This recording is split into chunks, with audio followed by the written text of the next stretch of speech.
好，喺度咧，首先歡迎大家嚟到由香港生產力促進局主辦嘅自瞻2025。我係今日嘅大會司儀 Vincy 黃詠詩，咁多位嘉賓，大家下午好。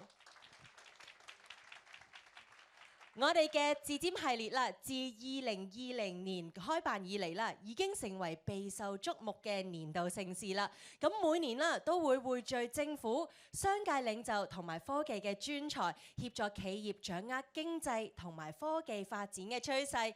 喺過去4屆嘅活動入面啦，我哋已經吸引超過39萬人次參與，廣受好評。咁今年啦，嚟到我哋第5屆嘅自瞻，主題就係新則生產力引領香港經濟未來。大家都知道踏入2025年啦，全球經濟重塑，咁創新科技重新定義產業嘅發展。咁國家主席習近平就強調香港要守正創新。行政長官李家超亦都提出改革求變、守正創新，咁展示咗我哋香港以創科驅動經濟轉型嘅決心㗎。咁今次嘅論壇啦，我哋將會探討點樣以創新科技賦能新則生產力，為香港經濟注入新動力。而今日啦，我哋亦都非常榮幸邀請咗政商界嘅領袖同埋學者，同大家一齊分享一下佢哋嘅睇法，所以大家記得拭目以待。喺我哋咧活動開始嘅時候，我哋首先邀請生產力局主席陳祖恒議員嚟到台上面為我哋致歡迎詞，有請主席。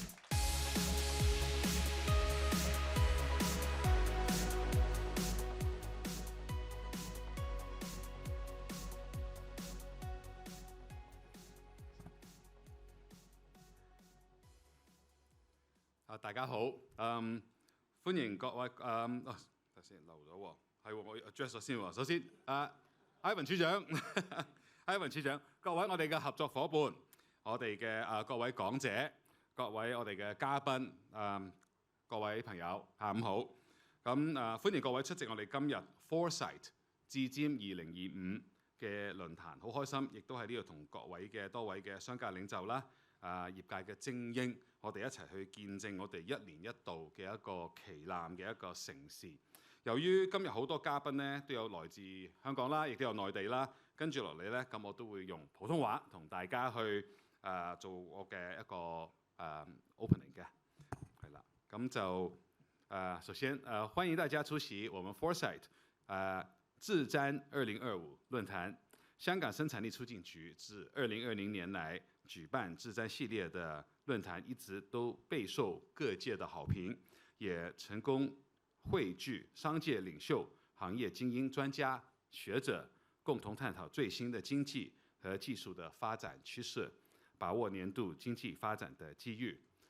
新質生產力是先進、創新和綠色的生產力，本質是技術和產業的變革。特區政府正積極響應國家的戰略，因地制宜，加快發展新質生產力，發揮香港的基礎研發能力和國際化的優勢，聚焦高科技、高效率、高質量的領域，激發新動能，實現經濟高質量的發展。生產力局作為全國規模最大，以市場為導向，領先科技與綜合製造服務國際新型的一個研發機構，我們一直積極配合特區政府改革求變、守正創新的施政方向，致力於通過多元化的服務，為香港工商業界增值賦能。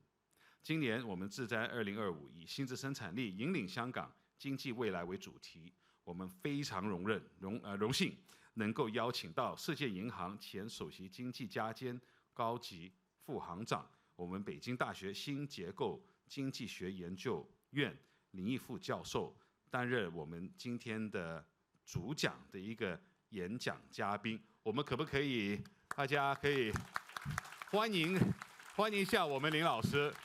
真的是，我們今天是我們的榮幸，有林老師在。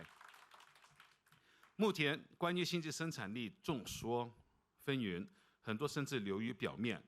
林老師擁有豐富的國際經驗，對於發展新質生產力有深刻的一個研究和見解。非常期待稍後林老師的精彩一個演講，他将从新结构经济学的视角深入分析香港的一些产业的优势和发展的机遇，并就香港如何在新形势之下提升新质生产力，以推动中国式现代化和我们的高质量的发展。今天的第二部分，智瞻领袖论坛也很荣幸邀请了一众我们的行业的领袖，探讨香港怎么样去利用创新科技，包括我们新型工业化、拼经济、中小企业出海谋发展、知识产权保护和创新、新兴的经济、绿色金融和科技方面等，发挥香港的独特优势和创新的一些机遇。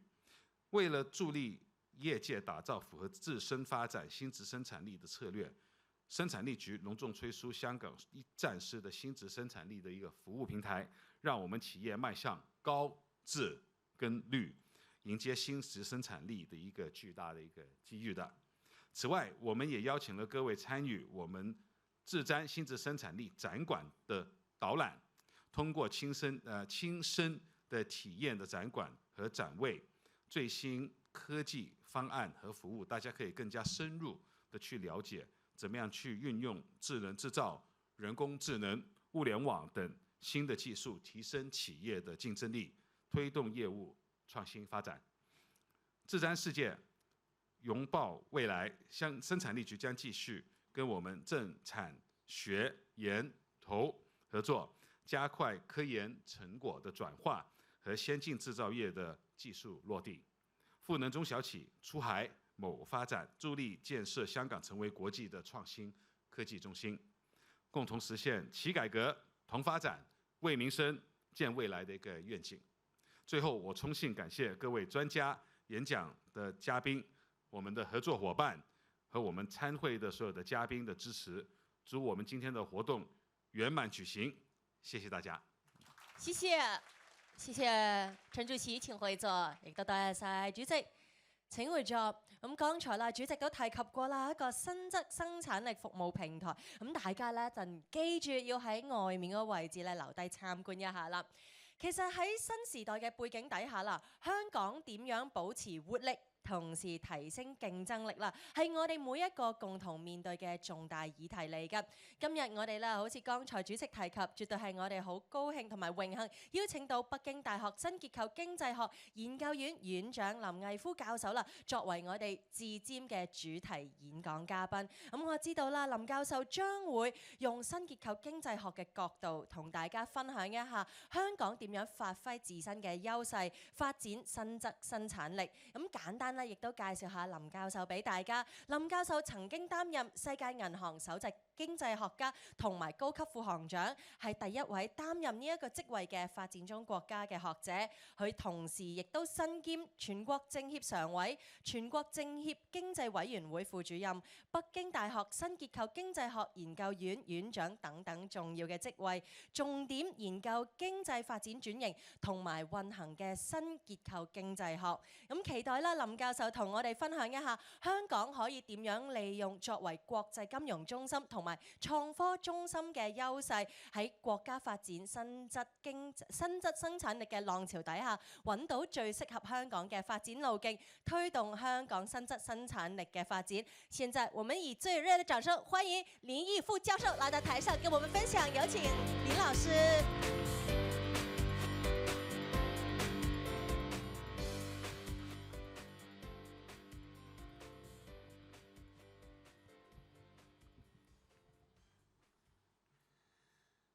尊敬的陈祖宏主席，各位嘉宾、女士们、先生们，大家下午好。今天呢，我们生产力局高朋满座，那我个人呢感到非常荣幸，能应邀到智瞻2025的论坛来跟各位交流一下。怎么样发挥香港的优势，来发展新质生产力这样一个重要的命题？我想各位都知道，新质生产力是习主席在2023年9月份参加黑龙江的东北全面振兴座谈会的时候提出的一个很重要的观点。那他在那个会上讲，要加快行持新质生产力。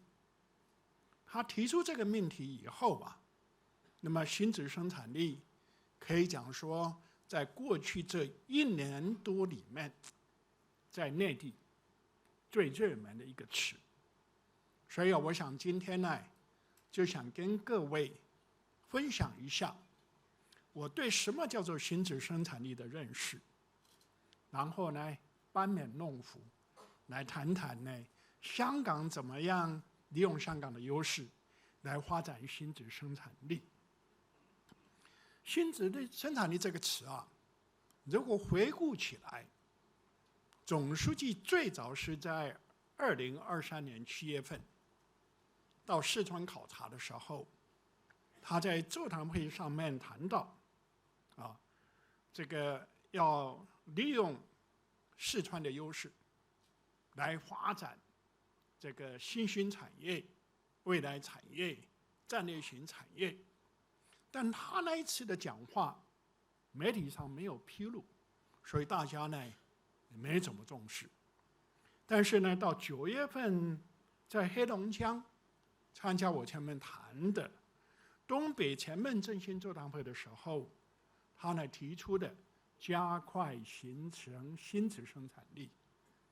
那他列举的新能源产业、新材料产业、先进制造业、电子信息产业、战略性新兴产业，还有积极培育未来产业。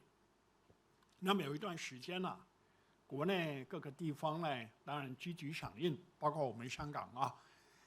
那么开始的时候，大家以为所谓发展新质生产力，就是发展总书记列举的那些产业。但是呢，后来在一系列的其他讲话，包括呢2020年，也就是去年1月31号政治局会议上面总书记的讲话，3月份的时候参加两会的时候，江苏代表团的审议的时候的讲话，4月22号、23号。总书记在重庆考察的时候也有一系列的讲话，以及呢5月23日在山东济南参加企业家跟专家座谈会的时候，他对新质生产力呢做了一些进一步的论述。那么呢，我把总书记的各个讲话仔细学习体会以后，可以呢总结成以下4个要点。一个呢，新质生产力是以创新为主导，是科技革命的产物，具有高科技、高效能、高质量的特征。刚才呢，我们陈主席的时候已经引用了这一点，可见我们陈主席在领导生产力局的时候呢，对中央的政策、对总书记的思想呢，做了深入的研究，这是一个很重要的一点。第二个呢，新质生产力是符合新发展理念，也就是创新、协调、绿色、开放、共享的生产力姿态。那么第3点呢，新质生产力是以产业为载体，产业是发展新质生产力的载体，没有产业，那就谈不上有新质生产力。那这个产业呢，包含哪些？全面提到的，像新兴产业，包括呢新能源、新材料、电子信息、先进制造业、人工智能、生物制药这些新兴产业。当然呢，也包含一些未来产业。新兴产业跟未来产业有什么差别呢？新兴产业这个产业已经存在，但是正在快速成长的。那未来产业呢，是说这个产业目前在科技上已经接近成熟，但是还没有大量投产的。这里面包括呢，最近我想各位在媒体上也看了很多像可控核聚变的发电，把这个核聚变那么可以控制的，那它可以变成将来电力的一个主要来源。一个简单的话就是人工太阳，那这是一个可能的未来的产业。另外呢，在媒体上也有不少报道，就是量子计算机的这个产业。现在的超算是非常快，但是呢，我想我们从媒体上面看到呢，美国跟国内呢在这方面已经很接近到突破了。在实验室里面，它的量子计算机的速度，那可以是成几千几万几亿倍的，比现在的超算还快。有些现在超算要花几百年的时间来计算，那量子计算机只要5分钟就能算的。那这个呢，也是一个未来可能的产业。当然呢，还有很多可能，但是我们还不知道。但这是一个将来科技会引导我们发展的产业的新形态，这叫未来产业。那么再来呢，就是传统产业也不能够忽视。你比如说，中国现在是全世界最大的工厂，全世界最大的制造国。中国的制造业每年的产值对世界的贡献超过40%。那我们现在的制造业当中呢，其实80%以上还是传统产业。那传统产业是不是就不能发展新质生产力呢？其实传统产业也可以发展新质生产力，最重要的是要用现在的新的科技的手段来提质生效。这里面包括呢，数字化、智能化、绿色化，然后呢，来改造传统产业，让它呢能够实现高科技、高效能、高质量。那这也是我们发展新质生产力非常重要的产业载体。那对于这一点呢，我也很高兴。因为我刚才在看到介绍我们生产力局的时候，其实这些点在我们介绍里面都已经谈到了。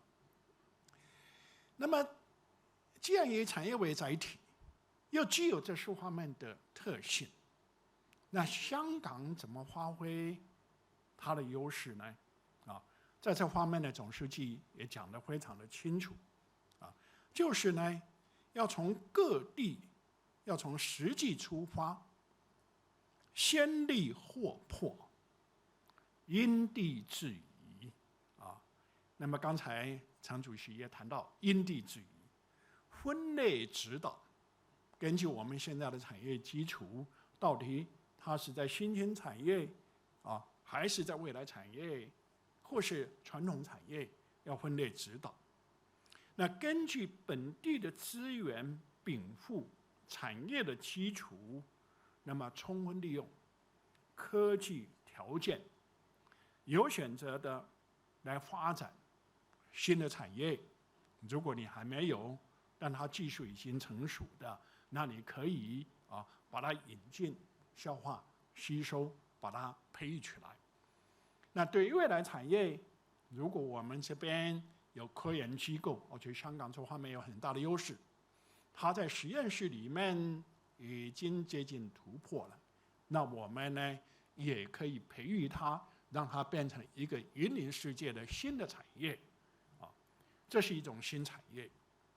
另外呢，也可以利用新的模式，你一些传统产业，如果你要是嫁接的新的模式，那它呢可能就会腾飞。我拿一个具体的例子来讲，比如说过去我们香港呢，纺织业、成衣业那是世界领先的。那现在的纺织业成衣业有不少呢是引到到内地去投资了那纺织业、成衣业一般被认为是夕阳产业，当然呢，成衣业其实是永远的朝阳产业，我们一直要穿嘛。不过呢，它是劳动力比较密集的，工资上涨了以后，在某个地方可能就会逐渐失掉比较优势，要转移到其他地方去。这是一般过去的概念。但是我们知道有一种新的业态，快时尚。那各位我想也都知道在内地有一家叫西音他用 TikTok， 然后 TikTok 有很多主播，然后呢他就去发展呢这个快时尚，利用呢在珠三角的这种我们衣服设计加工还有这个供应链的优势，那么成立一个新的平台，那么这样的一个快时尚呢给我们的成衣业变成一个新的发展的这个平台，并且在领先世界，这就是所谓的这种新的模式有很多机会。再来呢，就是新的动能。在新的动能里面呢，因为你要传统的能源要变成绿色的能源，然后呢，现在绿色能源实际上在内地它的发电成本已经是低于传统的发电成本然后除了这个能源的改变之外，那么有很多数字化智能化，那么能够呢让这个产业呢它的这个成本大量下降，又能够符合全面想的新质生产力的绿色发展的这种要求。这是呢各地要从它产业的实际状况来发展的一个原则。总的来讲呢，就是一方面要发展新兴产业还要培育未来产业，并且呢用数字化、智能化、绿色化的技术来给传统产业提质生效，赋予它的新的生命力，那么来促进呢这个产业它的高端化、智能化、绿色化，实现呢高科技、高效能、高质量。这是总书记一系列关于新质生产力的讲话的主要的精神。那么怎么样来发展呢？刚才这个陈主席也提到，这些年呢，我在倡导新结构经济学。那新结构经济学当然介绍起来可以非常复杂，但可以简单这么讲，就是呢，每个地方要看它现在有什么，根据它现在有的哪些方面能做得好，那么能做得好呢，在有效市场来调动企业家的积极性，有为政府来帮助企业家克服他在发展当中的各种瓶颈障碍，然后呢，把呢能做好的做大做强。那么其实呢，我们香港的生产力局，也就是在扮演有为政府的，帮助企业家他在做大做强的时候有哪些瓶颈障碍，来帮他消除，让他变从呢一个既有潜在比较优势的产业，变成在国内国际市场上的有竞争力的产业。这是呢这个新结构经济学的一个很重要的理念那么从新结构经济学的角度来看的话，每个地方都要看它现在有什么，天上有的什么东西能做得好，那就是它的比较优势所在。从这种角度来看的话，香港在发展新质生产力，不管是新兴产业、未来产业，或是传统产业的体质增效上面，都具有很多其他地方不具备的优势。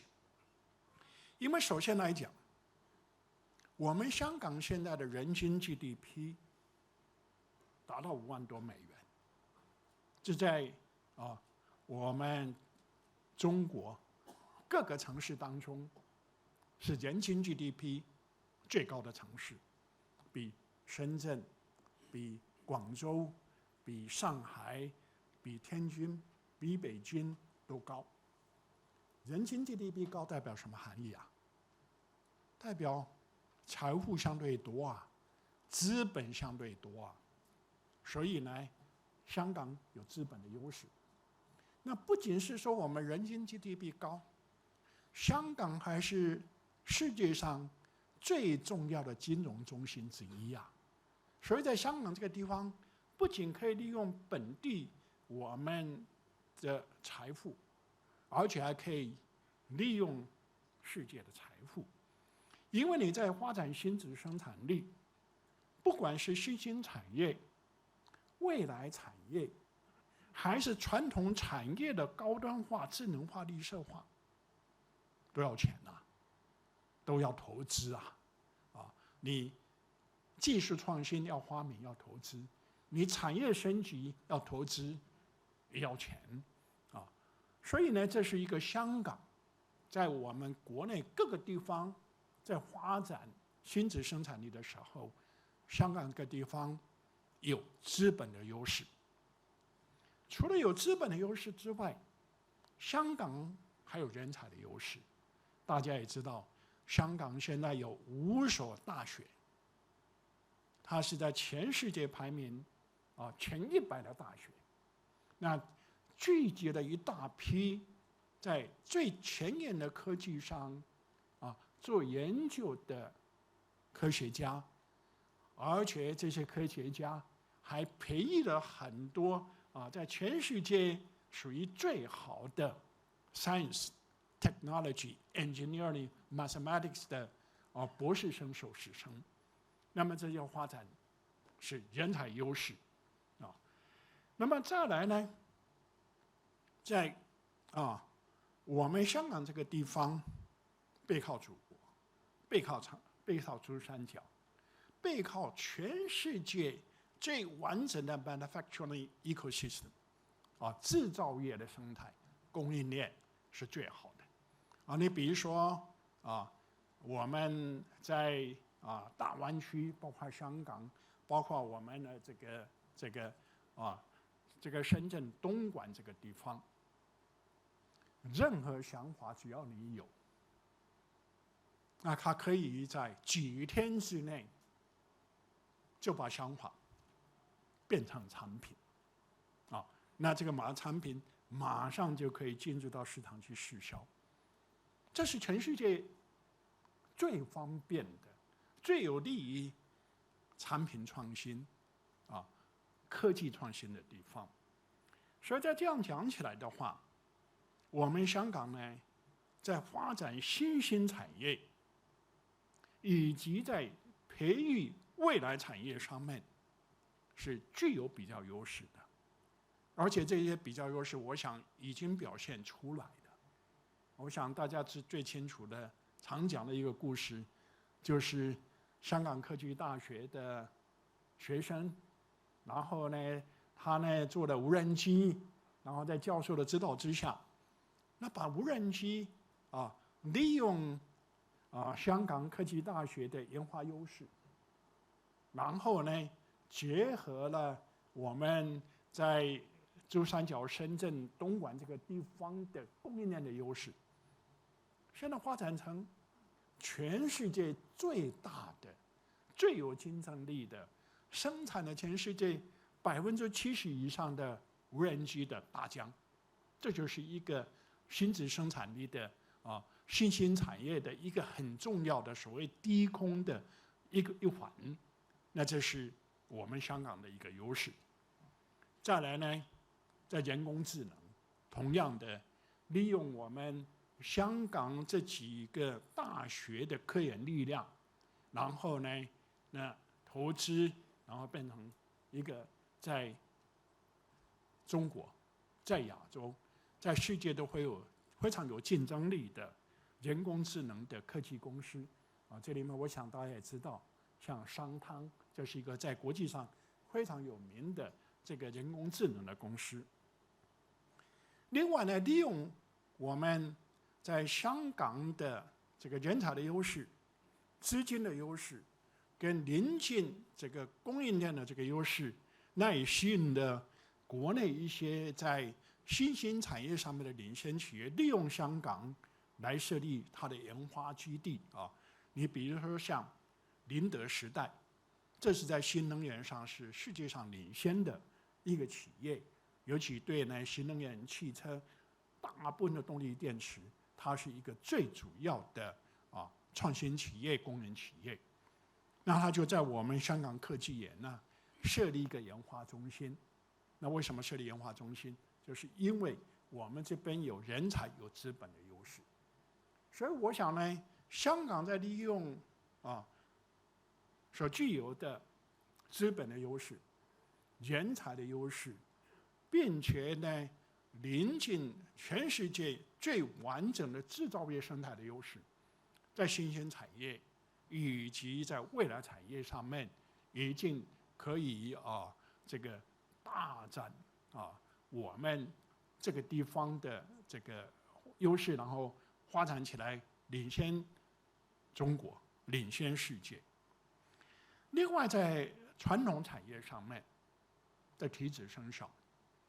目前好像香港在制造业，在我们 GDP 的比重不高，我查了一下，好像只有1%。可是别忘了，在60年代、70年代的时候，香港的制造业占到 GDP 的比重可以达到 GDP 的30%。然后现在虽然从30%降到1%，但是这些产业没消失啊，这些产业是跑到内地去了，到了广东，到了福建，或是再往北一点到浙江、到江苏、到山东。这些传统制造业呢，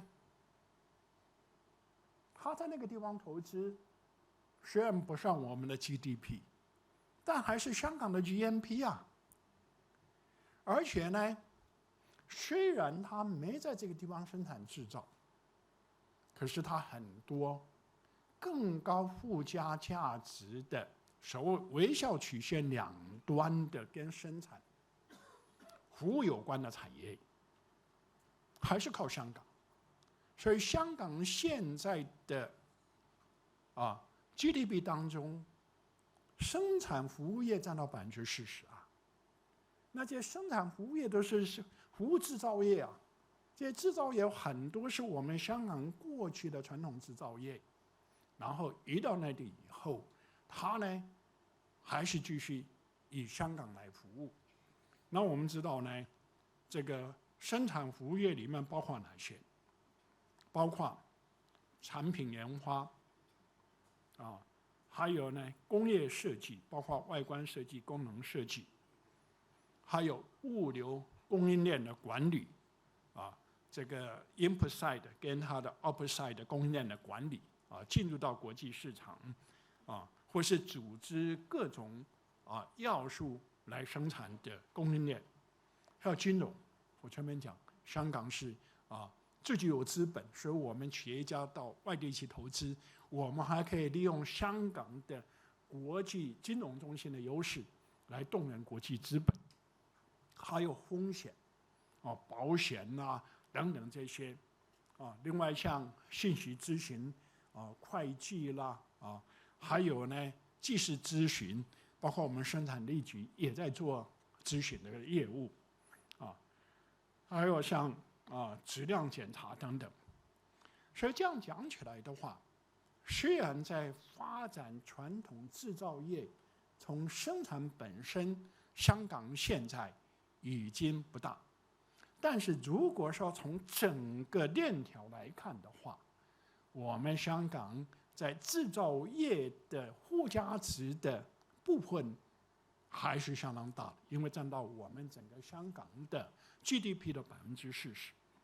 那这部分呢，你比如说60年代当时有的产业纺织业制衣业，还有塑胶业，像我们曾经是世界的塑胶花王国，还有电子电器玩具，它的设计，它的新的利用 AI 赋能的玩具，以及呢像钟表，今天香港还有钟表还有珠宝印刷等等。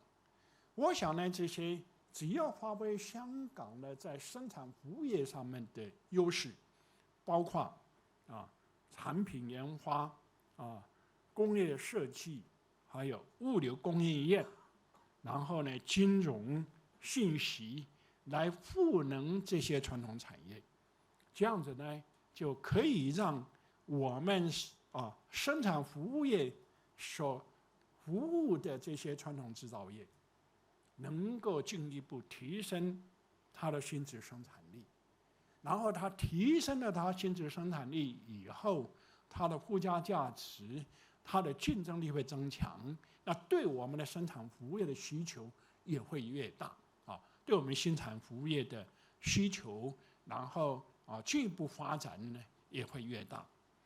所以总的来讲呢，我前面讲的这些是怎么样利用香港的优势来发展新质生产力，然后这些呢发展当中，一方面要靠企业家香港的企业家他从过去的历史上面已经表现出我们香港企业家的对市场、对科技、对发展的敏锐的这种掌握能力另外一方面呢，它的进一步发展呢，也需要政府发挥积极有为的作用，来帮企业家解决他难以克服的问题。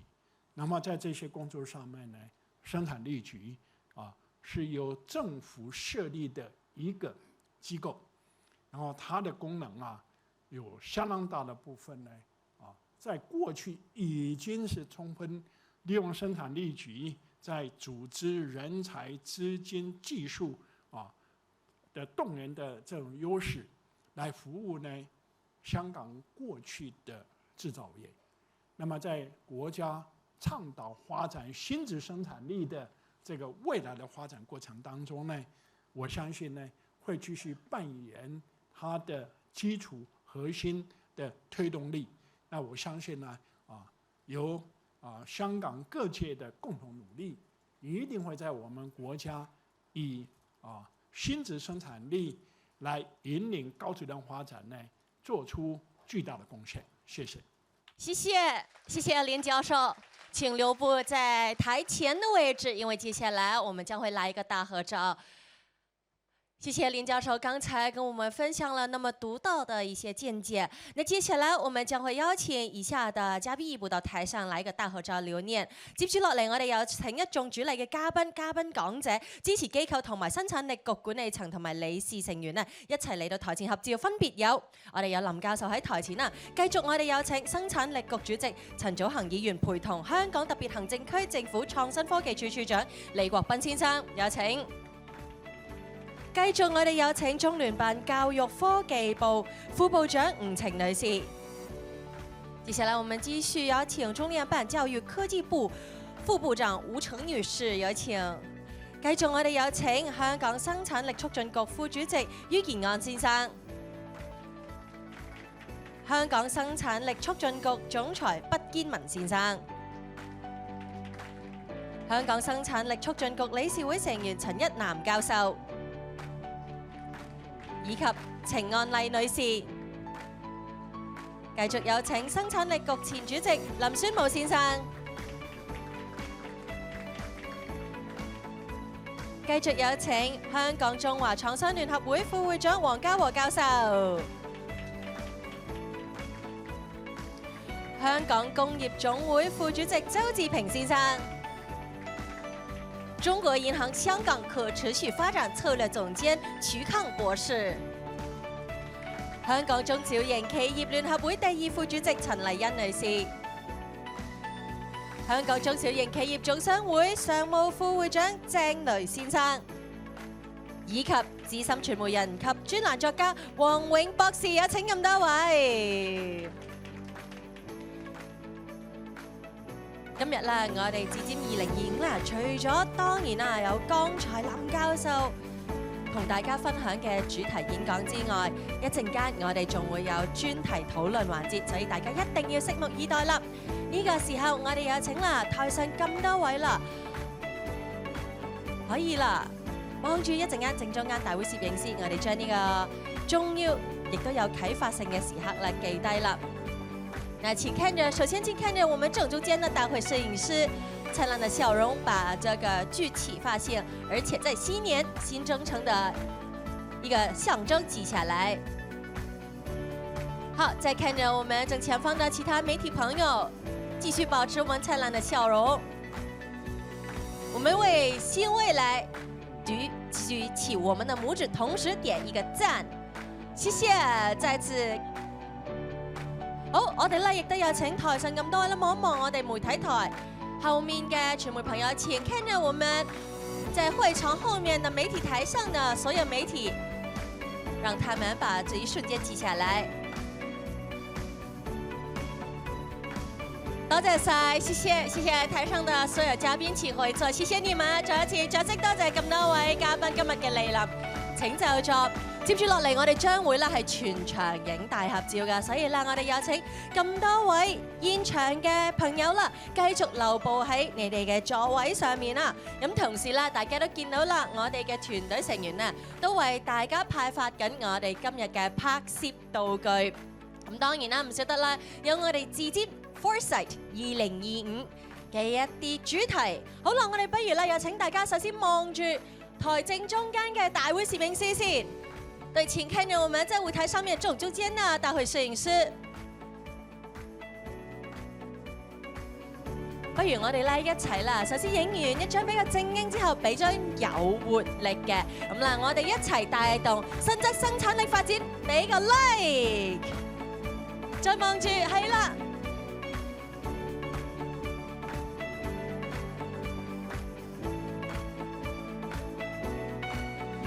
Thank you， 好啦，我哋咧大家好，我哋咧繼續保持笑容啊！仲有其他嘅攝影師咧都想捕捉埋呢一刻㗎。再望埋我側邊嘅呢一部攝影機 ，Thank you， 多謝晒咁多位，多謝你哋，謝謝你們每一位今天的蒞臨，謝謝。咁剛才啦，其實林教授同我哋分享咗咁多想法，同埋對於新質生產力嘅一啲見解啦，一啲主導或者未來嘅趨勢。當然啦，大家可能陣間都有問題想問㗎。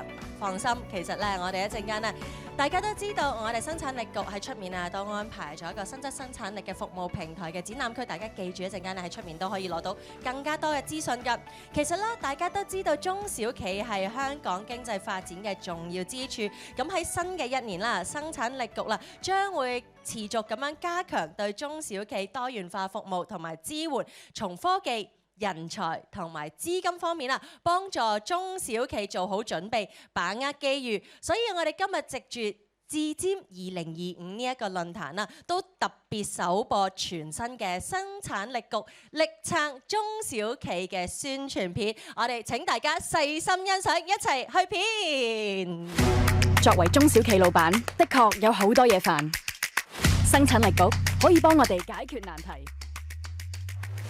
有技術專家團隊訂製解決方案，增加生產效率，升級業務，又會幫我哋接軌數碼世界，多方面提高數碼效能，提升競爭力。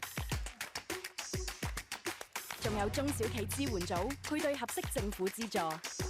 生產力局力撐中小企。俾啲掌聲我哋生產力局嘅團隊咯！哇，剛才呢個短片咧，大家見到好省鏡，好搶眼啊！嗬，嗱，所以大家記得啦，嚟緊呢一定要留意啦，因為我哋呢一個宣傳片啦，將會喺電視啦同埋唔同嘅社交媒體平台上面播放，等我哋咧一齊齊力撐中小企。接住落嚟啦，大家見到啦，我哋將會咧進行我哋今日自尖領袖論壇嘅環節。咁而呢個領袖論壇嘅主題啦，當然同我哋今日自尖2025啦係息息相關㗎。咁接住落嚟呢個環節嘅主題就係新質生產力。如何引領香港經濟步上新台階？今日啦，我哋好高興啦，邀請到資深傳媒人以及專欄作家黃永博士擔任主持，熱烈掌聲！首先歡迎黃博士先。同時啦，我哋亦都榮幸邀請到幾位嚟自工業界、金融界嘅重量級嘉賓，有請以下嚟到台上面啦，分別有香港生產力促進局主席陳祖恒議員，有請陳主席。香港中華廠商聯合會副會長黃家和教授，有請黃教授。香港工業總會副主席周志平先生，有請。最後，我們有請中國銀行香港可持續發展策略總監瞿康博士，有請。好，我哋咧有請咁多位就座啦。亦都事不宜遲，將接住落嚟咧，以下嘅時間同埋舞台交俾我哋嘅星級主持人 Vincent， 將個舞台交俾你。唔該晒，唔該晒。咁啊，再一次熱烈掌聲歡迎大家嚇。咁啊，新年好，新年快樂。我咧每年都覺得 HKPC 呢個活動咧係好有意義嘅，因為我哋就係喺西歷新年或者新歷新年同埋農曆新年之間，去向前看啦，向前望啦，咁所以亦都係好配合到香港咧，係即係中西文化交流嚇，而且亦都可以為我哋睇得遠啲。咁今日咧，我感覺到雖然下個禮拜一好似係大寒啊，咁但係今日好熱啊，知唔知點解？因為頭先咧就林毅夫教授亦都講到咧，其實有幾種唔同嘅產業㗎嘛，有傳統嘅產業嘅升級轉型啦。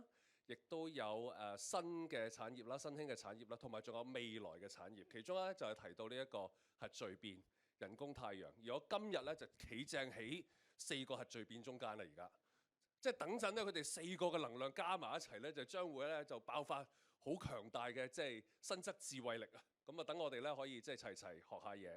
咁我哋今日咧就不如由新結構經濟學嘅角度啦，頭先司儀都講到啦，我哋希望透過新質生產力咧，就踏上一個新嘅台階。咁啊，1、2、3、4，啱啱好4個台階而家喺晒度啊！咁就不如亦都去思考一下今年嗰個特別嘅地方，2025年最特別嘅地方。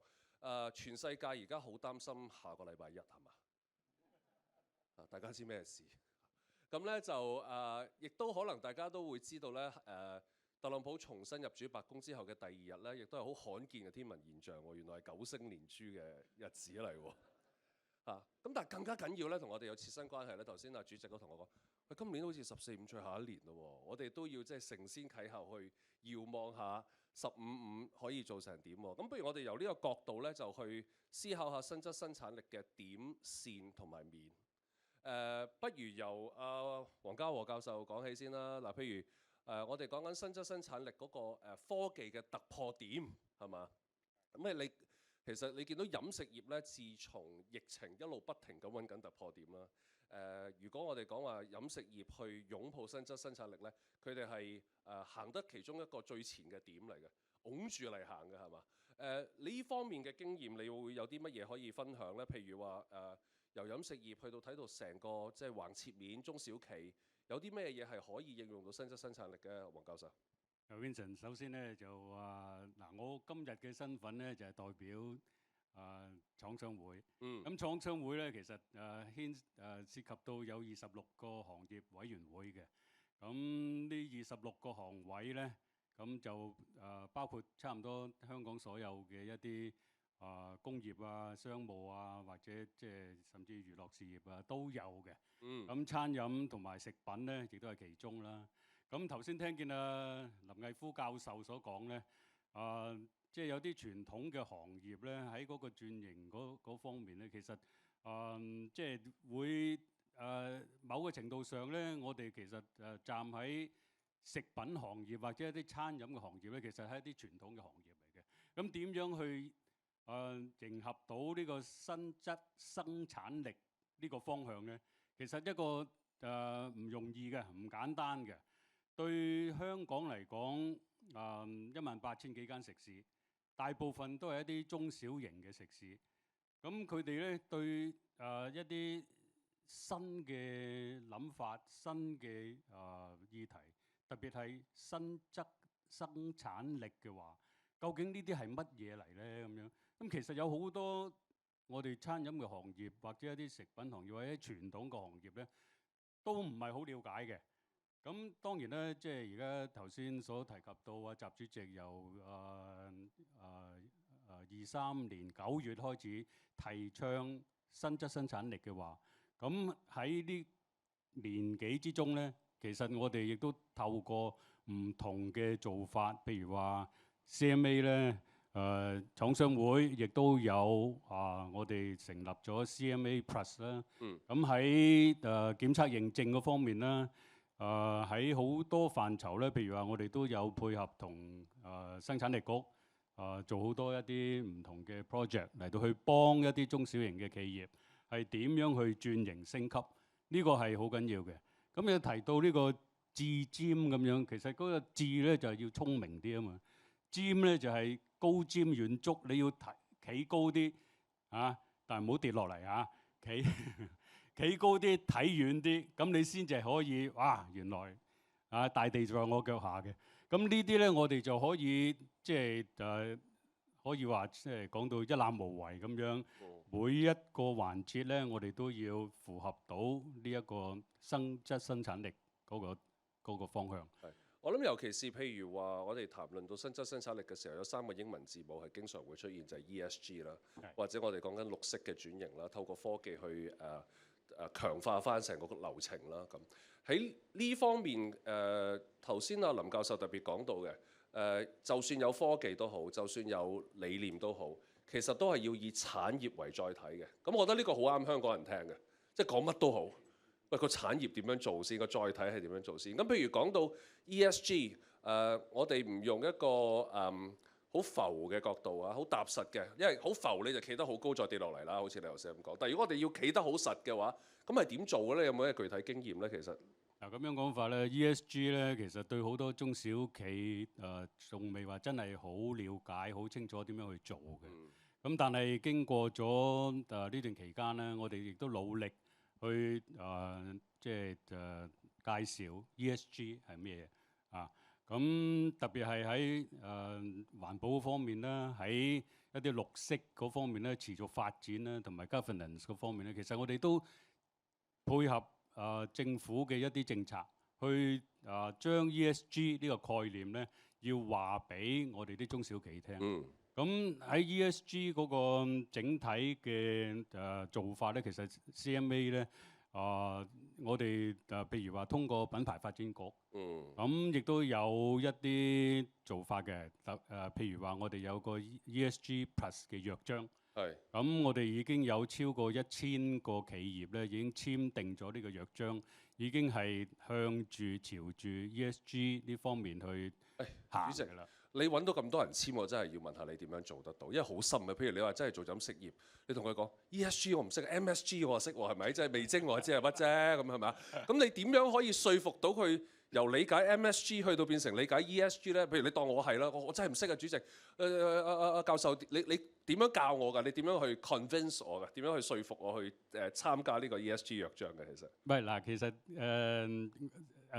經過不斷嘅培訓，經過不斷嘅即係磨練啦，其實中小企咧要知道，喂，我哋前路係點樣咧？喂，2050年咧，冇得唔行啦呢條路，香港碳中和嘅目標㗎咯喎。係。咁2060就係國家嘅碳中和目標啦。咁但係喺呢一方面咧，如果我哋唔開始行第一步嘅話，點樣去實行到 ESG 呢個約章咧？咁好簡單一樣嘢，譬如話之前咧環保署或者環保局啦，咁都有推一啲即係即棄餐具嗰方面嘅減少呢啲用途嘅。咁對一啲中小型企業嚟講，特別係一啲餐飲啦。咁如果你話要唔用塑膠嘅餐具，點樣係可以用到一啲替代品，而係環保，而係又合乎經濟嘅？咁呢一方面咧，其實初嘅時候大家都好擔心㗎。咁話一支匙羹擺一啲熱湯之類咁樣，好容易變形腍咗，又用唔到咁樣。咁但係咧，經過咗譬如話同生產力促進局嘅合作啦，或者我哋 CMA 嘅檢定中心啦，亦都有一啲研發嘅做法嘅。咁亦都係譬如話一啲塗層咁樣，亦都將一啲紙張嘅物料咧，令到佢係堅硬又耐熱啊等等咁樣。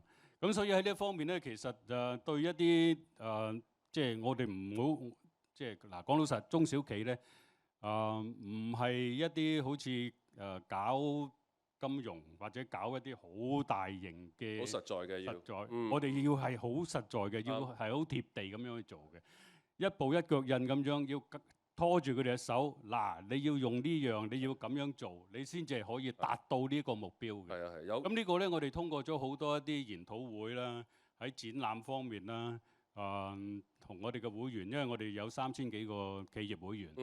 咁每個企業會員咧，咁其實亦都有同其他嘅商會咧都有聯繫嘅。咁譬如話，我哋同餐飲聯業協會，咁亦都有做好多 collaboration， 好多合作性嘅嘢。咁亦都係將呢啲 ESG 嘅信息咧，特別係綠色生活點樣係綠色嗰個態度咧，去通過唔同嘅途徑。我諗頭先你將嗰個ESG 由概念到實踐嘅過程咧，6個字真係可以講晒，就係説好香港故事。即係我哋啲嘢就係要有實實在在，有個載體真係做得到。咁而且我諗頭先林教授再一次提醒大家咧，就係 HKPC 係生產力局其中一個角色咧，就係佢可以將一啲你感覺上其實好難明嘅，佢防止佢 MSG 化，佢唔係味精嚟嘅，因為佢哋色香味俱全嘅色香同埋味咧就係人才、資源同埋技術，係嘛？咁呢個人才、資源、技術點樣去具體落實咧？咁其實香港係一個好大嘅沙盒嚟嘅。咁我等陣咧，我就要問下第2位嘉賓啦，因為佢話喂，呢度香港唔止係沙盒嚟㗎，我哋咧將香港沙盒裏邊砌嘅嘢咧帶到去沙地阿拉伯添啊，即係由沙盒去到沙地。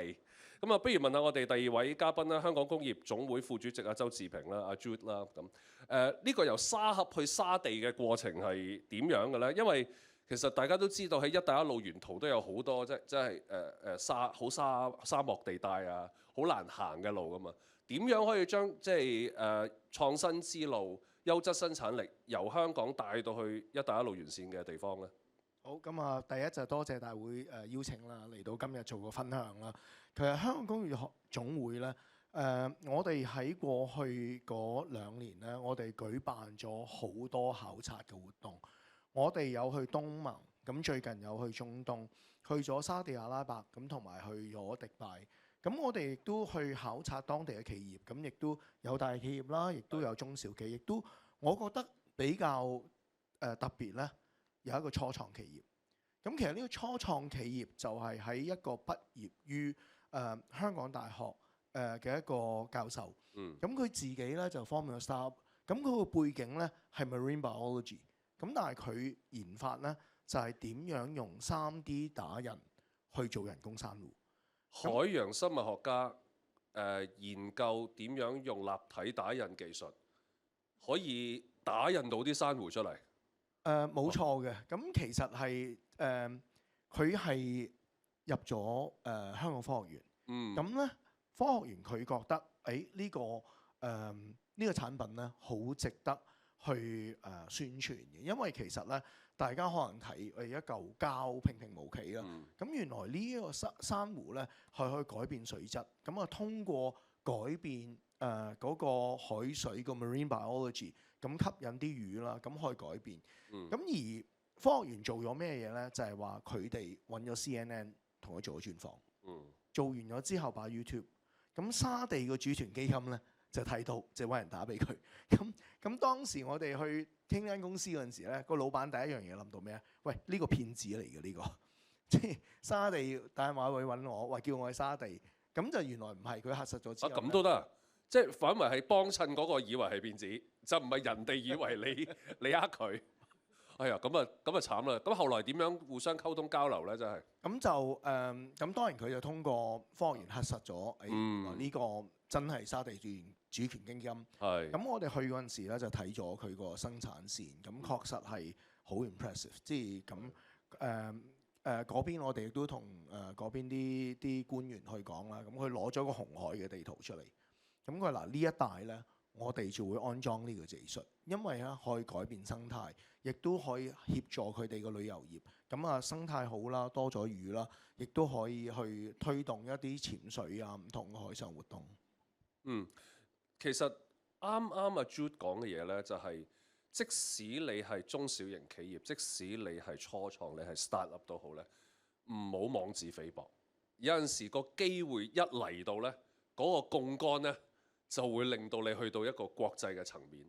而呢個呢，我即係認真同大家講，過去呢4屆計埋今屆嘅自佔呢，每一年都係話俾你聽，今年嘅槓桿會喺邊？你留意個槓桿位啦，因為佢自佔嗰個位啊嘛，係咪？咁自佔嗰個位你一摁咁啊，最大嘅 leverage 啦，最大嘅槓桿啦咁。咁但係譬如話呢啲咁尖嘅位呢，吉落好痛㗎。另外一個經常 HKPC 要解決嘅呢，就係即係唔同中小企嘅痛點。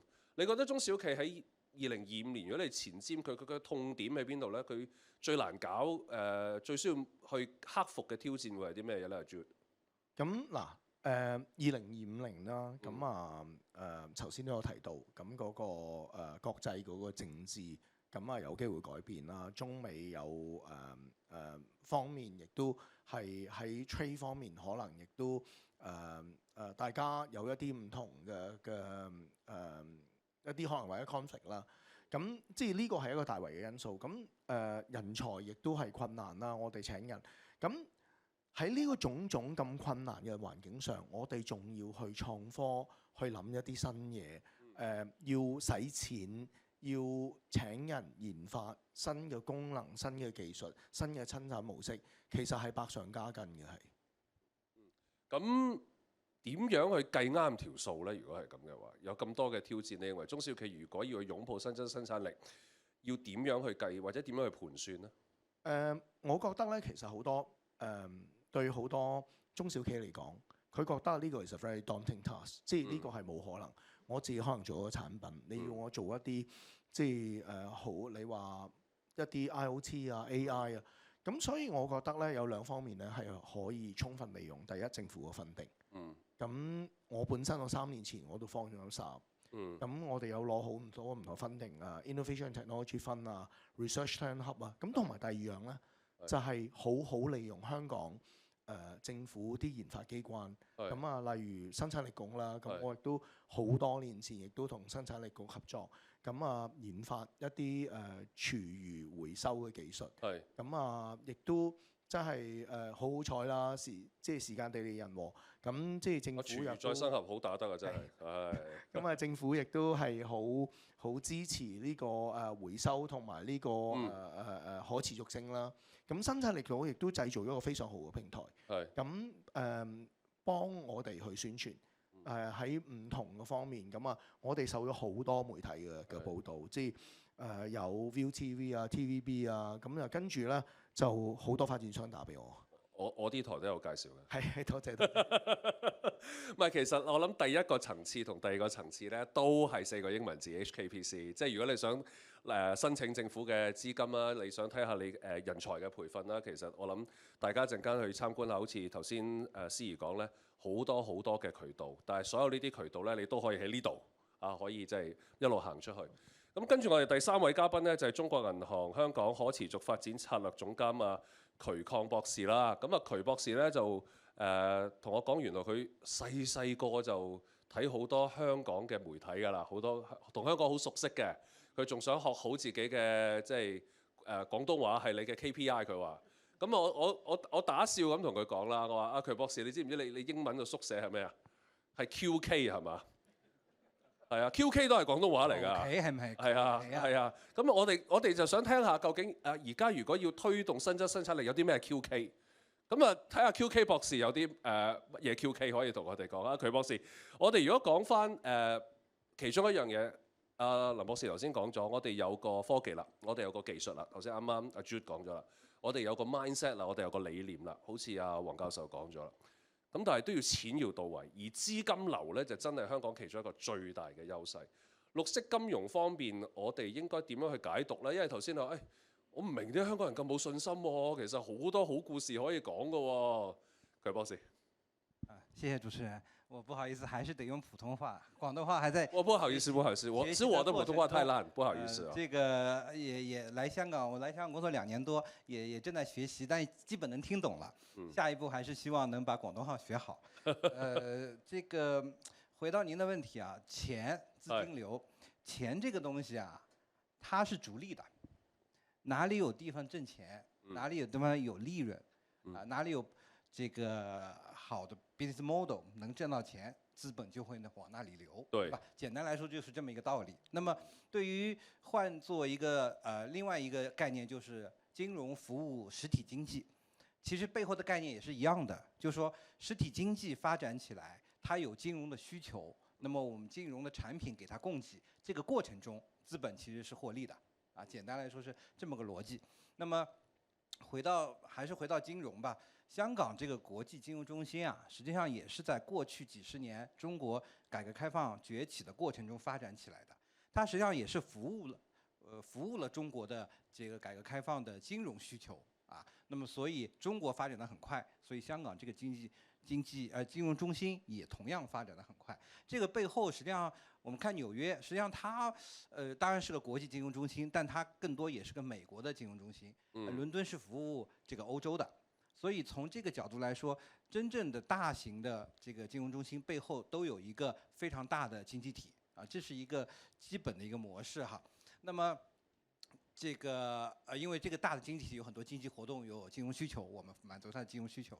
那麼回到綠色的這個事情上來說，實際上就像剛才林教授講的，中國的新質生產力是未來的一個方向。這個裡頭數字化、智能化、綠色化啊，綠色化這個事情是貫穿整個新質生產力的。而且這個有個比較優勢是什麼呢？中國做綠色轉型啊，是決心非常大的，是我們必須做的，我們一定會做的。我這個也是對比其他國家哈，就像主持人說，下周一我們會有一些不確定性。那麼在綠色這方面，可能在國際上也會有不確定性啊。那麼還有就是歐洲吧，比如說，那我剛剛說的是美國哈，那歐洲的話，實際上也是在一些能源安全的問題上遇到一些困難，所以它這個進程也是有不確定性的。但是中國啊，這個決心是很大的，而且這進程是很清晰的。這個實際上對於我們產業來說是很重要的。一旦你的宏觀上有很大的不確定性，會進退的話，那你的投資啊，你的這個各方面的這個發展都會信心都會有影響。那麼如果說這個是一個大前提確定下來，那麼對於香港這樣一個服務一個比較明確的、穩定的、有可預期的一個綠色轉型的經濟體、大型的經濟活動，那這個香港這個是有確定性的。那麼我們是不是能提供這個能夠滿足中國綠色轉型、綠色的這個金融需求的產品和服務？這是我們香港面臨的問題。但是我們需求是有了我們這個大的環境是能看到的。另外一個想說的是，其實世界上我個人覺得還沒有一個金融中心說我是國際公認的綠色金融中心。你說紐約是嗎？對吧？你說新加坡是嗎？倫敦是嗎？就大家可能都在做，所以說這個還是一個發展的過程。那麼香港完全是有這個機會去做這個國際的，先從區域吧，比如說東南亞洲的，然後區域的綠色金融中心。實際上香港現在已經有很多成果了，就像主持人剛才說的，香港現在實際上是世界上最大的綠色債券的發行中心。這個規模是最大的。當然，我們的港交所和我們的 MA 都有香港監管局都有很多的這個政策去支持它。那麼實際上這個背後是什麼呢？內地的發行人在香港發行綠色債券，投資人是國際的資本，就是林教授讲的钱，香港有錢，本地有錢，國際有錢，對吧？那麼內地有需求，這兩個結合起來啊，那這個就是一個邏輯吧。的而且確，我哋綠債嘅發展喺唔好話亞洲，即係直情係全球都係喺相當前沿嘅位置。都真係冇幾可啲新加坡人見到我哋香港搞綠色嘅金融呢，其實都係覺得我哋行得快過佢嘅。咁但係實際上，如果我哋由香港再走出去，從香港走出去，我們從Green Finance 的角度去看，走到東盟，走到一帶一路，我們應該怎麼走呢？實際上我覺得可能還是要看一個實體經濟的需求。就比如說我們現在看到這個國內地有很大規模的產業鏈，綠色產業鏈的轉移，比如說電動車，你看到是一個車，實際上它是整個的產業鏈啊，在往東南亞有一些轉移。那麼在這個轉移的過程中，實際上出海它實際上不是這麼容易的，它需要金融服務的，它需要金融的產品的，就這些其實香港是完全可以作為一個很重要的一個角色，而且這些企業，其實很多的中資的企業，它全球的私庫中心就是流動性，它全球的所有的錢，它都會匯集到香港來做管理，那包括東南亞，它就是它這個私庫流動性中心。那麼這樣的話，我們香港可以支持這個產業鏈轉移的過程中的金融需求，那這個是我們未來的一個方向。而且這個規模實際上是非常大的啊，這個我這邊目前沒有數據啊，但是實際上是非常大的。因為中銀香港，不好意思，主持人做一個廣告哈，那個中銀香港實際上是中國銀行在東南亞的一個區域總部，所以我們現在東盟的9個國家的這個分支機構都是屬於中銀香港的。那麼我們實際上已經跟當地的這個企業客戶和走出去的企業客戶有很多的聯繫，看到了這樣的一個趨勢，也看到了他們的金融需求，也看到了我們從香港可以為他們做些什麼樣的金融服務。如果用我哋一般人嘅理解呢，就係香港過去係廣結咗好多善緣。如果用經濟啲術語嘅講呢，就係我哋個傳統產業實在係同好多地方有互動有關聯，所以我哋個傳統產業可以帶動個新產業，再鋪墊去我哋嘅未來產業嗰度。咁而呢個就係正係我相信要揾翻阿主席講一講啦，就係點樣去令到政產學研可以產生個核聚變呢？即係點樣令到頭先講嗰啲嘢融合埋一齊呢？發揮我哋嘅新質生產力呢？主席，好複雜呢個問題。嗱，我相信大家要留意一下，香港呢幾十年啱啱大家都講話改革開放到而家，究竟香港個角色，咁而由嗰個角色點樣演繹到而家嚟緊新嘅香港角色？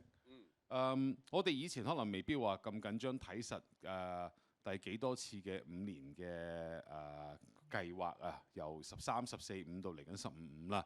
但係其實我哋都係跟住嗰個步伐去行，未必我哋咁有系統地去講。我哋嘅角色係由以前我哋叫做訂單點樣落單，跟住自己開工廠，後來變咗揾工廠、外發等等。呢啲咧一路行緊，而從而周邊所有嘅服務、專業服務、金融等等咧，都一齊去行。香港係絕對係當時天時地利人和全部包含埋一齊嘅啦，一個咁細嘅地方。因為香港即係如果你睇翻成個亞洲嚟講，真真正正比較國際化嘅，我哋可以講係香港、新加坡有啲啦。OK， 有個背景。但係香港仲要背靠祖國，香港係唯一一個具國際化、高度國際化嘅一個國際大都會，唔好話城市，係國際大都會。OK， 我哋有咗呢個歷史背景，而因為咁長嘅歷史入邊，我哋建立咗好多唔同嘅專業嘅中心。呢個亦都係國家由習主席去到我哋特首度講到話，我哋要建立嘅金融中心、貿易中心、航運中心、國際嘅創新科技中心等等嗰8個。都係因為有咁嘅歷史背景，同埋我哋有嗰個我哋林老師講嘅一個比較優勢，而去建立出嚟，而係配合翻我哋國家想點行嘅一個高質量發展嘅方向入邊，我哋建立個基礎。咁所以我哋要以一個咁樣嘅背景去睇翻，究竟我哋政府應該要有個乜嘢嘅角色？我哋公營機構好似生產力局，我哋嘅角色喺邊度？產業佢應該點樣去發揮啦？我相信大家都會好認清一件事，就係其實個產業呢係隨着時間、隨着科技嘅進步、文化同埋生活嘅改善呢，個產業會變嘅。我成日都同人哋講一句嘢，你仲有冇人去研究洗衫板嘅係嘛？有洗衣機㗎啦嘛，即係一個最簡單嘅一個例子。咁所以變咗係話。我哋每一個產業都係以一個叫做市場嘅主導。啱啱林老師講話，咁你紡織仔啲人着唔着衫先？着衫咁咪 OK 咯，咁你有產業啦。咁所以你有一個市場嘅話，咁但係個市場入邊嘅供應鏈嘅改變、嘅升級、個產品品牌分銷等等呢，都隨着個時間係不斷改變緊嘅。咁我哋香港嘅角色亦都適當地喺唔同嘅產業上面呢，都會有佢相應嘅改變。有啲可能從佢嘅上游嘅創新科技可能會主導得多啲，可能係佢嘅物料啦。但係有啲可能嘅生產去到唔同嘅周邊去做佢嘅供應鏈管理，帶動我哋內地好多嘅企業出海。出海我係生意出海又得，生產出海都得㗎嘛。咁我哋香港高度國際化嘅人物關係，啱啱我哋講咗啦。咁我哋點樣去發揮呢？我哋用翻我哋嘅老本，但係佢用落邊度嘅方法呢，就有唔同咗。同埋我哋點樣加埋創新科技元素，能夠可以將我哋整體競爭力提升。以前我哋可能睇㗎香港，我哋做衫或者做玩具，我哋點樣能夠做到最叻咁樣，做到最多生意最大。但係而家我相信睇嘅時候呢，我哋由政府到我哋產業去睇嘅時候，我哋嘅角度係國家嘅產業嘅高質量發展入邊，香港嘅角色喺邊度？OK， 而唔係香港睇我哋香港自己嘅角色。當我哋咁樣去睇嘅時候呢，我哋就見到好多機遇㗎啦。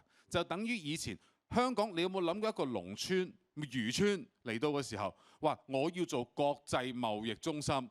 我要諗嘅係國際市場，唔係你呢個漁村入邊嘅市場，係嘛？咁所以我哋嗰個戴唔同嘅眼鏡去睇翻件事嘅時候，我哋就自然睇到一啲唔同嘅答案咯。我諗其中一樣相當重要嘅呢，就係喺嗰個新質生產力裏邊，我哋當然會關注嗰個創新科技啦。頭先亦都好多位嘉賓貫穿咗所有主題，就係我哋關於嗰個綠色嘅流程同埋綠色嘅創新啦。但係主席亦都再一次提醒我呢，其實新質生產力嗰個高質量係好緊要即係唔係淨係做嚟做去都係嗰飯，我哋要有多少少嘅想像力，跳出即係一個框框，跳出我哋而家做緊嘅舒服圈唔係淨係而家做開啲客嘅，我哋嘅新嘅市場喺邊呢？唔係而家做開嗰飯嘅，即係如果我哋要做國際金融中心，你唔會係咁問我要打幾多網魚我先可以做到國際金融中心？呢個係唔會令你去到嗰個答案嘅咁。如果我哋要由高質量創新同埋綠色，或者喺HKPC 我哋叫高智綠啦，係咪？要揾到高智綠呢位同學，咁要點做呢？或者係有冇啲具體嘅例子係高端嘅即係生產力或者優質嘅生產力係進入到，譬如主席好中意帶我上天落地嘅，我覺得。即係譬如佢講歷史嗰段咧，就係上天啦，你見到上天啦，落翻地咧就有好多嘅例子嘅，譬如智能微工廠啊，譬如唔同嘅創新啊，講啲例子，講一啲説好下啲香港故事俾我哋學下嘢，好唔好啊？好，同大家分享一個簡單嘅例子。咁但係講之前，我想俾大家一個 term， 大家就知道叫做產業集群。OK， 其實東莞、深圳就係一個好重要嘅一個例子，產業集群。啱啱林老師就講。咁但係你話新啲嘅落咗地有啲咩得意嘅嘢呢？其實就係大家可能未必好清楚知道，香港呢其實都有做緊好多嘅 PCB 板嘅。OK， 咁而亦都有呢種嘅企業呢係申請我哋香港嘅新型工業化嘅資助計劃嚟喺香港設立咗佢嘅生產線。但係啲人話點解我要開香港度開呢啲生產線？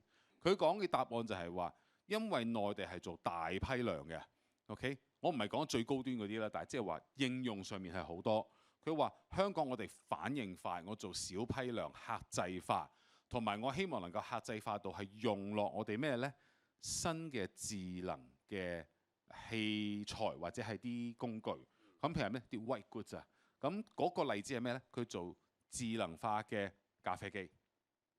OK， 因為佢入邊有 sensor， 佢入邊同你計可能嘅熱度要去到幾多，要點樣磨，要點樣去煮，咁出嚟嗰杯咖啡就 suppose 就會比以前嘅咖啡好咗好多啦。但係你呢個都未夠喎，下一步就係你下面有埋個智能化咖啡機嘅生產商，呢個都係喺香港。OK， 大家可能未必留意到，都會有咖啡機生產商，但係佢係智能化咗嘅。咁所以變咗呢，我哋慢慢咧就承認咗一個企業嘅集群，我哋個成條供應鏈呢係連埋一齊，變咗佢能夠快速反應啦，佢可以同個客戶去對照啲嘢啦，我都可以試新嘅嘢啦等等。當你一有產業集群嘅時候呢，同佢每一個企業佢自己發揮到嘅能力呢，係唔係1+1等於2㗎？係1+1等於唔知幾多倍㗎。咁所以呢一樣嘢我都係覺得我哋香港過去已經係有做到，但係我哋可能要用一個新嘅應用咯。呢個係一個例子。咁但係我哋話傳統行業到啱啱講嘅新興行業呢，我哋都需要好集中嘅一個產業集群嚟到去強化我哋嗰個叫做競爭力。我諗主席啱啱講嘅亦都可以話 echo 翻啊，回應翻林教授頭先講嘅，就話我哋香港固之然因為我哋嘅專上學院有好好嘅科技研究人才啦，但係同一時間呢，我哋香港除咗人才之外，資金好多嘛，人均 GDP 又多嚇，啱啱頭先講到啦。用人哋嘅錢去發揮，亦都係我哋嘅強項。你唔單止有橋、有技術、有錢，最緊要係咩呢？我哋 prototyping 都快啊嘛。係嘛？即係我哋可以借成個大灣區，好快就呢嚿嘢咁樣整唔得，我不如改一改啦。香港係零舍快可以做得到嘅。咁你幾樣優勢加埋呢，就可以做到即係新質生產力。我今日講嘅即係一個核聚變啦。我哋可以成為一個新質生產力嘅，希望成為一個人工太陽，咁樣發揮好多嘅能量啦。咁如果話成個過程當中要掌握一個幾位嘉賓覺得最關鍵嘅元素嘅，成個新質生產力喺香港呢個地方。如果要一言以蔽之，找緊呢一樣嘢就得啦。咁應該要找緊啲咩嘢呢？然之後就因為頭先渠博士賣咗廣告啊，我要你都要俾佢哋買埋啊。即係譬如唔同嘅機構，你哋各自又點樣可以幫到人哋，即係去推動個新質生產力呢？咁所以呢個問題分兩部分嘅。作為一個總結你哋頭先講嘅嘢，你哋頭先講咗咁多條橋啦。如果觀眾們要話，講咗咁多樣嘢，千頭萬緒，我要找緊一樣嘢，會係邊一樣嘢呢？你哋嘅機構又可以點樣幫到佢呢？黃教授先啦，黃教授已經進入咗沉思狀態，係時候發放你嘅智慧嘅力量啦，真係。我就一路喺度聽緊大家嘅即係我見到你個腦喺度轉緊啦，已經喺度，係喺度轉緊啦。頭先Sunny所講嗰個集體嘅即係一個嗰個系統嘅話，其實真係非常之好嘅，因為大家可以 leverage 到大家嘅力量啊嘛。咁即係我頭先亦都喺度諗緊，因為之前講緊超哥特首啦，咁佢話求變啊嘛，咁我話求變之餘咧，其實要改變先得噶嘛，你求唔得，你要真係做，要改佢先得嘅喎。你改完之後係點咧？可能會引申到其他嘅問題喎，咁你要應變啊。咁即係求變、改變、應變咧，就我所要提出嘅。咁亦都喺度一路諗緊咧，其實頭先猛喺度講新質生產力，其實我就講三高三低。所謂三高咧，嗱，高質、高量、高效。呢三高。呢三高。唔係個醫生同我講嗰三高。冇錯啦。OK， 你再講一次嗰三高得唔得？高質、高量、高效。好啦。但係仲有三低。係邊三低咧？咁我哋嗱，而家你新質生產力嘅話咧，其實要配合咩咧？喂，我要點樣可以做到低成本咧？呢個係重要嘅。譬如話你用 AI 可以減輕人手，咁呢啲亦都係其中一個方法啦。咁嗱，低成本係重要嘅，低人手即係唔好咁多人手嘅嘢啦。咁呢個亦都係緊要嘅。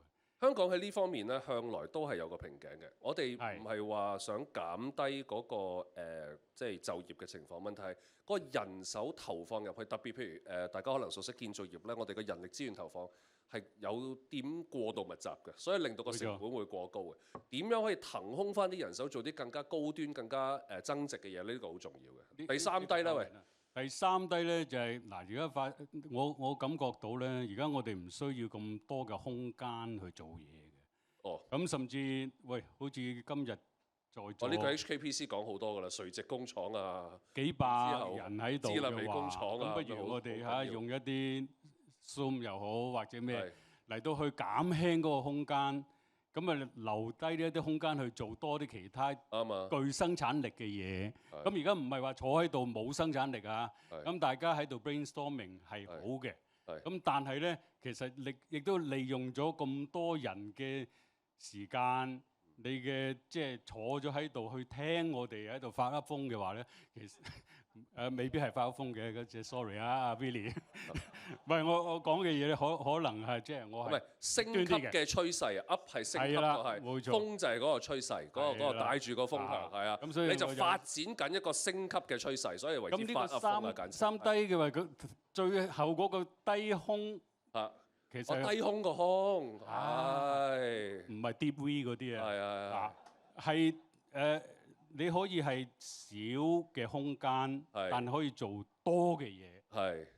咁呢個係咯，我諗緊點樣係可以用少嚟到做大咧？係呢個係嗰個 V 係 V 型反彈個 V，個經濟係 V 型反彈個 V，係都好緊要嘅。阿 Jude 咧，你覺得最關鍵係咩啦？頭先阿黃教授就找緊咗三高三低啦，希望有個大型嘅 V 反彈啦，係咪？咁你要找緊啲咩？你覺得要發展呢個新質生產力？其實我覺得新質生產力咧係非常闊。咁亦都未必每一樣嘢都係適合香港嘅。咁頭先有提過好多，有太空經濟啊，有先進製造啊，有生物科技。咁我覺得一個重點對我哋嚟講好緊要係信息。咁而工業總會咧可以提供唔同嘅活動，可以將一啲最新嘅信息可以俾我哋啲會員。咁我哋兩樣嘢啦，第一樣嘢我又要 call 翻阿黃主席曾經講，呢個論壇我哋企得高，睇得遠。咁我哋真係要走得遠，去走出去睇一睇人哋做緊咩嘢。呢個係一個好新嘅事情，你好多喺媒體啊或者係網上睇唔到嘅，你要去走遠啲，去睇下一啲先進嘅國家做得好，德國做緊咩嘢。工業總會我哋同生產力促進局啦合作，上年去咗德國，去參加個 TUV， 睇咗 BMW 嘅 museum， 睇一啲 hydrogen 嘅一個產業鏈嘅 demonstration。咁嚟緊今年咧，工業總會咧亦都會組團去日本，咁會考察，咁會去 Expo 啦，咁一啲睇一啲收集啲最新嘅資訊啦。咁第二樣嘢咧，我哋亦都會做咧，就係話今年特首喺施政報告講咗會做一個新質生產力嘅聯盟，咁工業總會亦都會參與，咁結合呢個官產學研投呢幾方面嘅 stakeholder， 咁希望我哋喺呢度咧，即係可以去諗下，針對香港，針對我哋製造業中小企點樣可以發揮呢樣嘢，咁亦都希望呢個資訊咧，可以帶動俾會員同埋業界。許博士，我們要抓緊什麼？我想講的其實被這個我跟通常呢啲環節大家都係咁噶。唉，頭先個嘉賓又講晒我講嗰啲嘢，沒關係，再講一篇也行。我本來想說就找 HKPC 就好，因為是什麼呢？我覺得也是，就是香港這個有一個非常具有競爭力的傳統，只要他能看到機會，他能看到比如說我們當然再做過廣告，我們中銀香港跟那個 HKPC 去年搞了一個 ESG One 的一個tour，對這個 ESG One 是去年的這個論壇上這個第一次發布的，希望大家也關注這個 ESG One 的這個平台。然後你是幫 HKPC 賣廣告？那肯定要嘛。那個，然後他比如說去年我們做了一個 tour，就去了內蒙古，看了內蒙古的氫能的一個發展的一個鏈條。對，其實我们不需要告诉我们香港人企业家你要去做什么，你只要让他去看这个链条上是怎么样做的，他自己会想到，哎，这个链条上缺这个，我的 expertise 能够补充这个，能够来挣钱。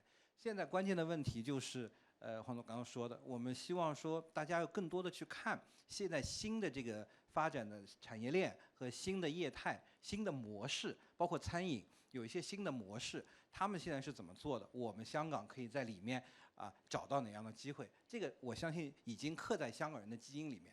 但是就是你如果能给他看到的话，那这个事情我觉得就是一个未来的关键。那我们有这个 DNA， 可是要怎么才可以把我们的 potential 变成一个动能，有一个潜能变成一个动能？最关键是什么？那这个可以找中国银行，对吧？这个那个我们这个，因为我只是专门说绿色这一块啊，绿色这一块，我们除了有绿色的金融产品和服务之外，我们也会协助我们客户做一些business plan 有哪些的机会，也会跟客户去分享。对。那么如果说有一个好的 idea，还有金融的 facilitation，那这个我们觉得应该是可以往前走的。我諗生產力局去睇一個生產力係相對宏觀嘅，都真係畢竟我都參與咗好幾屆自尖論壇咧，其實見到譬如阿黃教授頭先講到由用戶嘅角度啦，有啲咩需求嘅出發啦，阿 Jude 頭先講到啦，嗰個技術同埋你唔係淨係去認知嘅技術啦，你要去考察啦，去睇下人哋點用啦，人哋咁用，我可以點樣又有其他嘅用途啦。咁但係你都要無錢而不行啦。咁當然可以揾銀行啦，但係其實政府亦都有好多嘅資助啦。咁而呢啲三合一核聚變咧，核聚變頭先阿林教授講係咩？人工太陽啊嘛，係嘛？有人工太陽有乜嘢？有 Sunny 啊，你明唔明啊？就有 Sunny 啦，係咪？咁所以你有人工太陽，你就有陽光啦。見到主席咁陽光嘅笑容，不如你又解釋下點樣用生產力局作為一個好大嘅槓桿？去令到香港我諗今日特別關注係中小企點樣面對住嗰個即係大風大浪，可以用新增生產力乘風破浪啦。咁主席，你覺得最需要找緊啲咩嘢咧？其實我用翻我哋個名叫自尖啦，即係自尖入邊你要諗啊，而個尖係你要睇。咁啱啱我哋講或者要向前望，所以我諗唔同個行業，你由中小企去到大企都好，你而家嗰個世界真係喺度變緊，所以我哋一定要出去望清楚，唔同嘅方法望，出國望，自己學習又好，要望清楚。第二個望係咩呢？你要望得嚟，你要有唔同嘅高度，唔係話你要睇最高嗰層，因為呢最高嗰層係一個理論性，但係你喺唔同嘅高度入邊，你要睇翻究竟我哋個機會喺邊度啊？每種行業會有唔同。咁而個望呢，你除咗個高低機會之後呢，同埋你個闊度都要望一望。可能係產品隔離隻產品啦，但係我都識做嘅，定係話我上下游去行。啱啱阿林老師都講咗，我哋做製造業，但係就有一個人就諗到，我一定要去賣埋去 B2C， 我要利用個生產線嘅供應鏈，我就做到 Shein 啦。咁老實講，我哋香港有大把工廠喺度啦，咁點解我哋冇去做，係另外有條友去做呢？Shein 讀下變咗 Shein 啊，真係。Shein 就新啊，真係。嗱，咁呢個就係咩咧？就係我最尾嗰兩個字啦，行動。OK， 唔好淨係得個講字。當我哋一路講嘅時候，我哋要喐手要去做。其實我哋肯去行，生產力局咧就會幫到你啦。你一路行嘅時候，可能係話你嘅人才上面啦，你可能係個科技上面啦，或者係你點樣去問政府攞資助又好，或者係行業入邊你想點樣去了解佢嘅發展嘅趨勢都好，我哋就會喺呢度服務大家。我諗頭先阿 Jude 講咗咧，其實都真係唔好睇小自己係一間初創，唔好睇小自己係中小企業。阿主席都話俾大家聽咧，要行啦，真係。咁即係佢都提我就嚟夠鐘咁啊，真係要行啦。咁但係我都想睇下行邊條路，嗰條路好似有個名叫一帶一路㗎，係嘛？係嗰條路點樣由香港出發行出去咧？我哋應該嚇。係咪要經一經東盟咁樣先入到呢條入埋一帶一路咁樣咧？其實呢個係非常之好嘅一個問題，俾我去發揮一下。因為以前我哋係話西方市場經過香港，咁我哋做生產，呢個就係我哋嘅工業。但係而家工業又唔同咗，我哋國家亦都有非常之好嘅生產同埋產品啊。所以點解喺新質生產力入邊，國家主席最尾入邊有一句呢，係講要將中國製造品牌出海。OK， 亦都連埋香港嘅，即係香港同都係對中國啊嘛。所以我哋點樣去帶動？唔係淨係做 OEM， 人哋俾張單我哋就去做賺個幾個 percent， 而係話我哋除咗呢啲之外，我哋出海生產要出海東盟。第二個就係我哋嘅產品品牌都可以出去，到時呢，我哋就賺埋個品牌錢㗎啦。咁所以呢，有好多唔同嘅 scenario， 我哋都可以發生，要去真係度度都睇睇。而經過香港係一個好重要嘅元素。因為香港已經係俾到一部分嘅國際場景，可能係國際嘅標準啦。咁我哋生產力局亦都可以幫到手啦。咁你話你要啲國際化嘅客戶，我哋都試過幫內地有啲嘅企業呢，佢嘅 AI 科技帶去香港國際機場度使用。呢個就係話我哋亦都揾到佢嘅合作伙伴，亦都我哋可能揾到啲機遇，跟住我哋同兩個商會係咪啊？廠商會我哋工業總會點樣經過佢哋啱啱去嘅一帶一路啊、東盟等等其他嘅國家嗰度去尋找商機。我諗呢度就係香港能夠發揮嘅優勢。到最後啦，你真係搞得掂，你要融資就揾埋中國銀行，係咪？咁你就一條龍全部搞掂晒啦。係好，咁我哋即係總結一下頭先幾位嘉賓講嘅嘢啦。希望大家都真係能夠擁抱到新質生產力，為我哋整體經濟帶嚟嘅即係核聚變啦。頭先講過啦，譬如話喺中銀或者銀行嘅角度，可以擴展綠色金融產品同埋成個生態圈啦。咁我相信利用新質生產力去再諗你嘅 business plan， 再諗你嘅商務計劃呢，其實係會為你帶嚟一啲新嘅視野嘅。咁另外，譬如工業總會就我相信係整合咗 ESG 同埋科技結合埋一齊，再帶大家去睇一帶一路同埋其他即係全世界嘅發展機遇啦。咁今年就大阪 Expo 係嘛？你已經買咗飛去啦，已經搶緊飛㗎咯喎，已經好難排嘅某啲館我知道。咁啊，另外咧就頭先阿黃教授都講啦，香港中華廠商會咧就係幫中小企數碼升級轉型啦，特別係我諗喺香港製造嗰個工業元素裏邊相當之重要啦。咁但係主席咧就真係唔記得咗一樣嘢嘅，咁佢作為主人家可能唔記得咗賣廣告，咁我賣啦係嘛？咁咧就生產力局其實咧亦都推出咗一個一站式嘅新質生產力服務平台嘅。咁呢個服務平台咧就真係一站式嘅意思就全方位啦。咁啊包括係點樣令到你去真係由高再結合智再結合綠。咁咧就譬如有你嘅新質生產力嘅策略評估啦，幫你諗埋個路線圖啦，技術開發啦。呢啲都大家會好熟啦。另外仲有點樣去實踐一啲綠色嘅項目，再加埋咁都要揾人用㗎，係咪？最緊要係人啊嘛。咁我培訓嘅課程同埋咧點樣去支援咧？你由你嘅傳統產業也好，或者阿教授講新興嘅新生嘅產業也好，你去擁抱，甚至乎自己去諗一啲未來產業。咁我哋今日咧就係朝住呢一個方向去前望未來。自瞻下2025繼而咧就希望大家咧可以咧有個 V 型反彈，Deep V 係咪要阿黃教授？係要有個 V 型反彈。咁再次多謝幾位嘉賓啦，同埋特別多謝阿林教授為我哋帶嚟一啲好有啟發性嘅分享。咁非常之感激大家。主席提醒咗我哋唔好再坐喺度啦，係嘛？我哋要企起身，不如企起身影多張相好嘛？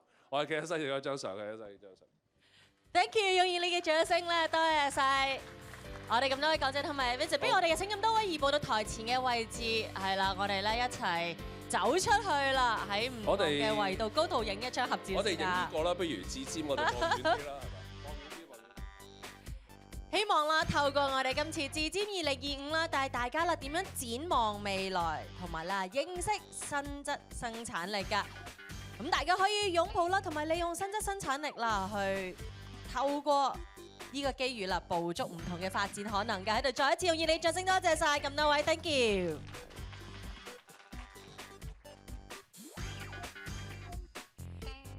希望啦，大家透過我哋剛才自瞻嘅討論環節啦，亦都啦得到唔同嘅啟發，善用自身嘅優勢提升生產力之餘啦，亦都推進產業技術嘅升級，攜手推動香港經濟升級轉型同埋係持續發展嘅。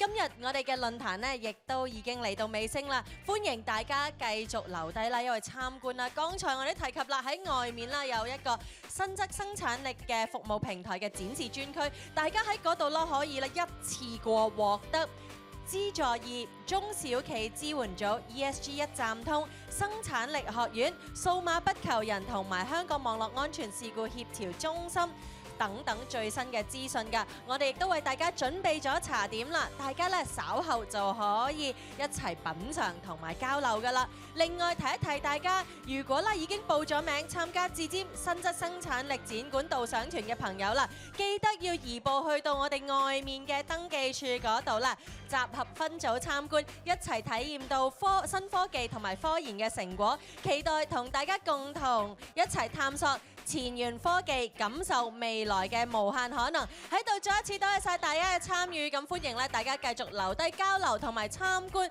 我哋嘅導賞團。